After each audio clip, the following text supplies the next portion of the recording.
कांग्रेस का ऑपरेशन सिंदूर और उसके बाद आतंकवादी हमले को लेकर उठाए गए कुछ महत्वपूर्ण सवाल हों या फिर विदेश मंत्री एस जयशंकर का वो प्रसारित इंटरव्यू जो विदेश में दिया गया है, लेकिन उसकी चर्चा भारतीय राजनीति में जमकर हो रही है।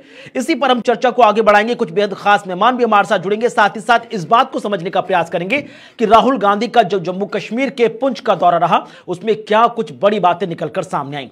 साथ ही साथ बात होगी कांग्रेस के प्रवक्ता उदित राज की भी, जिन्होंने एक बयान देकर कांग्रेस में घमासान मचा दिया है और बीजेपी के नेता के साथ साथ विदेश मंत्री एस जयशंकर पर सवाल खड़े कर दिए हैं। बेहद खास मेहमान इस वक्त हमारे साथ जुड़ चुके हैं। भारतीय जनता पार्टी से नेता डॉक्टर आशीष हांडा हमारे साथ जुड़ रहे, स्वागत शुक्रिया आपका। कांग्रेस पार्टी से नेता मोहेंद्र प्रकाश जी हमारे साथ जुड़ रहे, बहुत बहुत स्वागत, बहुत बहुत शुक्रिया आपका। और राजनीतिक विश्लेषक के तौर पर डॉक्टर अभिषेक अलावत भी इस वक्त हमारे साथ जुड़ रहे हैं, आपका भी बहुत बहुत स्वागत, बहुत बहुत शुक्रिया। यही कारण है कि जब आप पाकिस्तान की इलेक्ट्रॉनिक मीडिया को आप देखेंगे किसी न किसी माध्यम से, तो वहां पर पवन खेड़ा से लेकर कई लोगों के स्टेटमेंट, राहुल गांधी तक के स्टेटमेंट सुर्खियों में है। जी कुणाल जी, आपको, मेरे सभी आदरणीय को पैनलिस्ट को और आपके चैनल के सभी प्यारे प्यारे दर्शकों को भारतीय जनता पार्टी की तरफ से मेरे यानी डॉक्टर आशीष का प्यार भरा नमस्कार। कुणाल जी, मैं अपनी बात रखूं उससे पहले मैं आपके दर्शकों को यह बता दूं कि हमें यह समझना पड़ेगा कि आखिर ये मुद्दा है क्या, ये सवाल कौन उठा रहा है, क्यों उठा रहा है और किस मंशा से उठा रहा है। अगर मैं आपको बताऊं कि ये सवाल कौन उठा रहा है, तो ये सवाल उठाए जा रहे हैं राहुल गांधी जी द्वारा और उनकी लेड टीम द्वारा। कौन है राहुल गांधी? राहुल गांधी वो है जो खाते हिंदुस्तान का है, गाते पाकिस्तान का है, पैसे चाइना से, ऑफिस टर्की में खोलते हैं और सिटीजनशिप ब्रिटेन की लेके बैठे हैं। क्या उनकी मानसिकता और क्या उनकी तर्कसंगत बातें हैं, वो हम सब जानते हैं। जब हम कांग्रेस पार्टी की बात करते हैं, जिसके महिमा मंडल अभी बहुत जबरदस्त तरीके से मेरे मित्र ने, महेंद्र जी ने किया यहाँ पे, तो वो कांग्रेस पार्टी ये नहीं समझ पाती कि अभी ऑपरेशन सिंदूर खत्म हो गया है या अभी ऑपरेशन सिंदूर चालू है। बार बार डीजीएमओ और हमारे डिफेंस मिनिस्टर ये कह रहे हैं कि ऑपरेशन सिंदूर अभी ऑनगोइंग है, सिर्फ पॉज किया गया है। तो अगर कोई ऑपरेशन सेना का ऑनगोइंग है, तो क्या उसके लिए पार्लियामेंट में अभी चर्चा होनी चाहिए? क्या अंदर की बातें अभी खोल के बाहर बतानी चाहिए? चलिए, बाहर की बातें, अंदर की बातें हम कांग्रेस को बता भी देते अगर कांग्रेस का पाक साफ चरित्र हमारे सामने होता।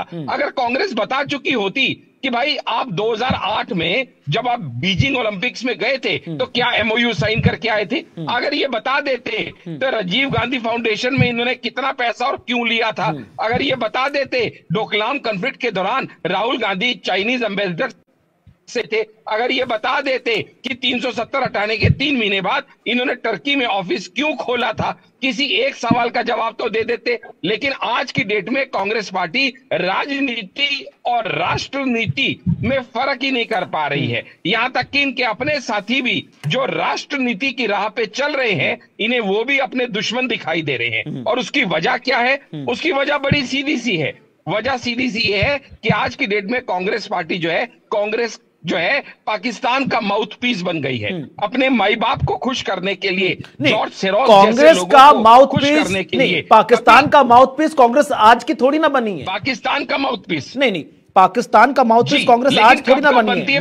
मणिशंकर अय्यर का वो स्टेटमेंट मोहिंद्र जी को याद होगा, मणिशंकर अय्यर जी का वो स्टेटमेंट कांग्रेस को याद होगा। जब 2014 के नतीजे आए थे, तब मणिशंकर अय्यर जी गए थे एक्सक्लूसिव इंटरव्यू के लिए पाकिस्तान, और वहां के एंकर को बोलते हुए नजर आ रहे थे कि आप हमारा साथ दीजिए तो हम अपनी सरकार बनाएंगे जो दोनों देशों के हित में या फिर पाकिस्तान के हित में काम करेगी। जी, नतमस्तक है। अरे सब ये सब पुरानी बातें हैं, ये सब पुरानी बातें हैं। कैप्टन कुरैशी के लिए कहा, जो उन्होंने कैप्टन कुरैशी के लिए शब्दों का इस्तेमाल किया, क्या ये ऑफिशियल स्टेटमेंट है बीजेपी की? नहीं, उसके लिए उनको सजा मिल रही है ना, सरकार द्वारा, राज्य सरकार द्वारा एफआईआर तक लॉन्च हो गई, किया जा चुका और वो माफी मांग चुके। अगर मणिशंकर अय्यर के बारे में आप लिखते हैं, तो क्या मैं इसकी ऑफिशियल स्टेटमेंट प्रधानमंत्री के मान के चलूं? आपने माफी मांगी क्या?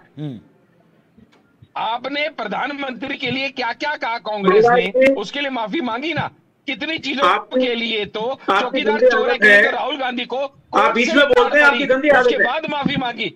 लेकिन सवाल ये नहीं है, जो मुद्दा है उसके ऊपर यहाँ पे आप बात कीजिए। अगर आपके राष्ट्रीय अध्यक्ष कहते हैं कि ये छुटपुट लड़ाई है, क्या आप इसका समर्थन करते हैं? ये क्या छुटपुट लड़ाई थी? पूरा वर्ल्ड एक तरफ होके टकटकी लगाए देख रहा था। पहली बार ऐसा कोई न्यूक्लियर स्टेट बना इंडिया जिसने दूसरे न्यूक्लियर स्टेट को 3 दिन में घुटनों पे लाके खड़ा कर दिया। ये छुटपुट लड़ाई दिखाई देती है आपको? अगर हम कहते हैं कि भाई साहब हमने उनके 9 लॉन्च पैड तबाह कर दिए, ये छुटपुट है। 11 एयरबेस तबाह कर दिए, छुटपुट है। 800 ड्रोन गिरा दिए, ये छुटपुट है। 14 बॉर्डर पोस्ट खत्म कर दी, ये छुटपुट है। 40 सोल्जर 100 आतंकवादियों को मार गिराया, ये छुटपुट है। अभी अगर छुटपुट है तो अगली बार क्या, राफेल के आगे चोंच पे बिठा के मनीषशंकर अय्यर को या आपके राहुल गांधी को क्या भेजें कि जाओ भैया वीडियोग्राफी करके आओ, वरना तुम ये कहोगे कुछ पेड़ गिरा दिए, कुछ कौए मार दिए। क्या ये करना चाहिए? नहीं, ठीक है। आप अपने आप और ये कोई सिंगल ट्वीट नहीं है, किसी नेता का ट्वीट नहीं है, कांग्रेस पार्टी का ऑफिशियल ट्वीट किया गया है। और हमारे हिंदुस्तान को कहते हैं, अपने आप को नहीं कहते, हिंदुस्तान को कहते हैं, जो तुम्हारा भी है हमारा भी है। लेकिन तुम मोदी से द्वेष करने में इतने ज्यादा लिप्त हो गए कि तुम देशद्रोही होने की कगार पे खड़े हो।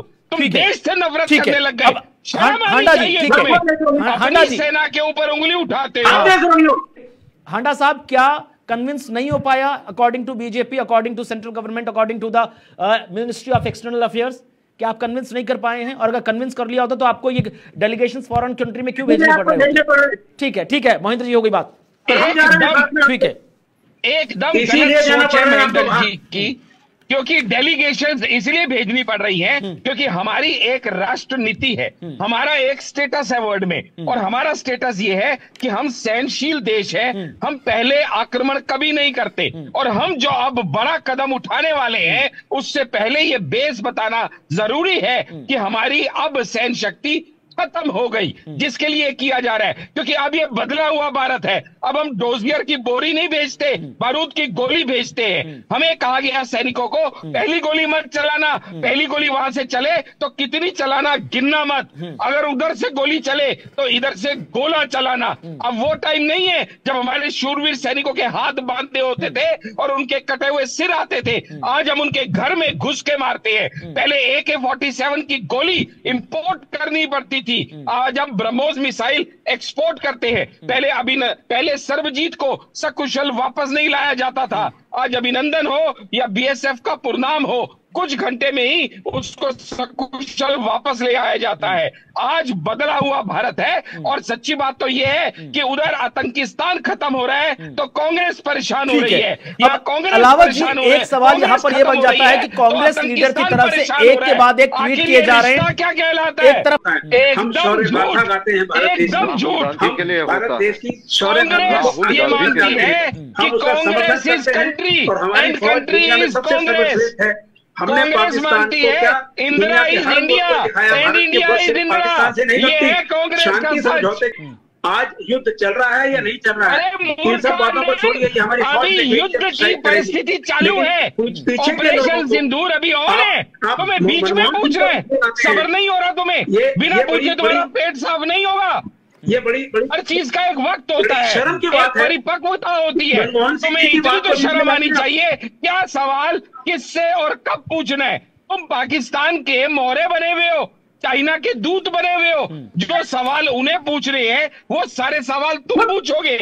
वो सारी बातें जो वो पाकिस्तान में इंटरनेशनल कम्युनिटी में बता रहे हैं, तुम वहां पे यहाँ पे आके तुम्हारे सारे की सारी बातें डॉजियर में लिखी जा रही हैं, तुम्हारी सारी की सारी स्टेटमेंट्स मीडिया में दिखाई जा रही हैं। तुम्हें शर्म नहीं आती? तुम्हें डूब मरने का मन नहीं करता कि एक विरोधी देश, एक आतंकवादी देश, एक हमारा दुश्मन देश तुम्हारी बातों को वहां पे बेस बना के आगे रख रहा है?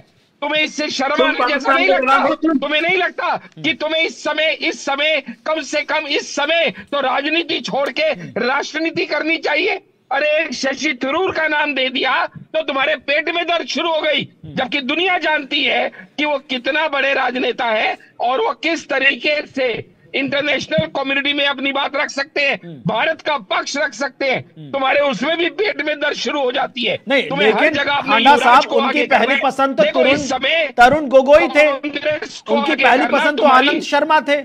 आपने उनकी पहली पसंदों को इग्नोर किया और उस व्यक्ति को स्थान दे दिया जो नेशनलिज्म की बात ज्यादा करता है। क्या करें? हमें उम्मीद थी कि कांग्रेस राजनीति में अपने नंबर बढ़ाएगी, राहुल गांधी क्यों नहीं? कि राजनीति में। ठीक है हरेंद्र जी प्लीज। नहीं होगा, क्योंकि राहुल गांधी अगर दुनिया में ये प्रूव करेंगे कि भारत सही और पाकिस्तान गलत, हांडा साहब सुन लीजिए, हांडा साहब अब हांडा साहब सुन लीजिए, राजनीति इस बात पे चलती है। राहुल गांधी को बदनाम करने की कोशिश करते रहिए और देखिए, छोड़िए, आपने नाम दिया क्या? चलिए अब देखना बेहद खास है कि कांग्रेस की जो राजनीति है, जो कांग्रेस का जो पॉलिटिकल एजेंडा है, उसको लेकर अब सवाल उठ रहे हैं कि आखिरकार वो राजनीति है या राजनीति, उस पर किस तरह से आने वाले वक्त में चर्चाओं का बाजार गर्म होगा और सुर्खियां बनेगी। बहरहाल बहुत बहुत शुक्रिया तीनों खास मेहमानों का, अभिषेक जी आपका, मोहिंद्र जी आपका, हांडा जी आपका, हमारे साथ बेहद खास कार्यक्रम रणनीति में आज जुड़ने के लिए और अपना बेहद बेशकीमती समय साझा करने के लिए।